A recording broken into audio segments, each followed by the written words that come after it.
জয় গুরুদেব, জয় রাধারানী।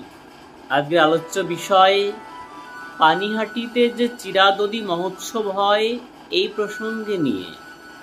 আজকে ত্রয়োদশী, প্রত্যেকেই জানেন যে পানিহাটিতে রাঘব ভবনে আজকে চিরাদদী মহোৎসব, বিখ্যাত চিরাদদী মহোৎসব। এই চিরাদদী মহোৎসব কি কারণে হয়? প্রত্যেকেই জানেন যে চৈতন্য মহাপ্রভুর কাছে যখন বারংবার ছুটে যেতেন রঘুনাথ দাস গোস্বামীপাদ, কিন্তু রঘুনাথ দাস গোস্বামীপাদকে বারংবার তিনি সংসারে আবার প্রত্যাবর্তন করতেন যে তুমি ঘরে ফিরে যাও, সংসার করো, এই মর্কট বৈরাগ্য কভু না দেখাইবে, সংসারে যাও, অন্তরে বৈরাগ্য আনো। এখানে জগৎকে শিক্ষা দিচ্ছেন যে আমার চরণে না, আগে নিতাইয়ের চরণ আশ্রয় করো, নিতাইয়ের চরণ আশ্রয় করলেই তো তুমি আমাকে পাবে। হেন নিতাই বিনে ভাই রাধা কৃষ্ণ পাইতে নাই, ধীর করে ধরো মোর নিতাইয়ের পায়ে। নিতাই হচ্ছে দয়াল নিতাই চাঁদ হচ্ছে আশ্রয় তত্ত্ব, আর গৌর হচ্ছে বিষয় তত্ত্ব। নিতাই চাঁদের করুণা বিনে আমরা যদি গৌরের করুণা, গৌরের কৃপা লাভ করতে চাই তাহলে তো হবে না।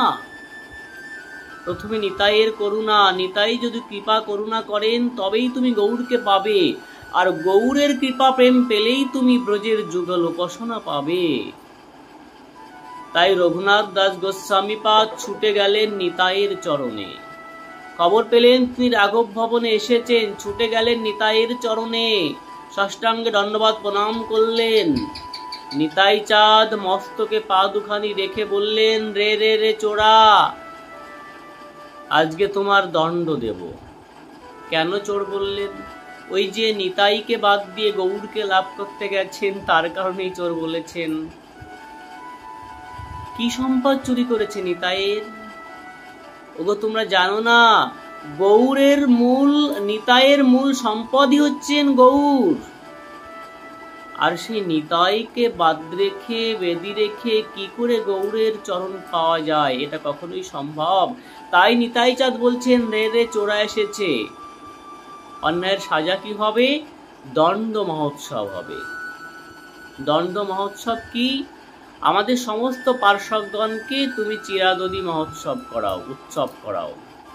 এই যে শুরু হয়ে গেল বিখ্যাত চিরাদদী মহোৎসব। আমরা মনে করি অন্যায়ের সাজা না জানি কি হয়। সাধুদের কাছে অন্যায় করলে যে এই সাজা হয়, উৎসব হয়, এটা কখনো কেউ ভেবেছেও? সাধুদের অভিশাপ হয় আশীর্বাদ, এটা প্রত্যেকেরই জানতে হবে। সেই থেকে শুরু হলো নিতাই চাঁদের চিরাদদী মহোৎসব। সেই চিরাদদী মহোৎসবে সমস্ত সাধু সন্ত, গুরু বৈষ্ণব, ব্রাহ্মণ প্রত্যেকে উপস্থিত হয়েছিলেন। এই রঘুনাথ দাস গোস্বামীপাদ সমস্ত চিরাদধি ন্যায্য মূল্যে খরিদ করে সেই চিরাদধি মাখিয়ে সেটা গোবিন্দকে নিবেদন করে নিতাই চাঁদ ধ্যান যোগে গৌর হরিকে সেখানে আনলেন।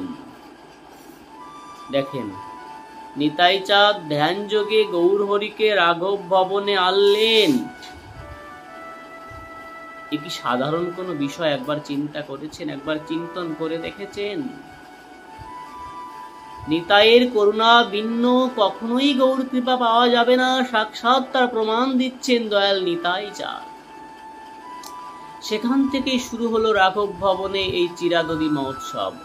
আজকের এই ত্রয়োদশীতে যারা নিতাই চাঁদের এই আহুতি, নিতাই চাঁদের এই রঘুনাথ দাস গোস্বামী দ্বন্দ্ব মহোৎসব, এই রাঘব ভবনে চিরাদদী মহোৎসবে যারা আসবেন বা এসেছেন তারা প্রত্যেকেই ধন্য।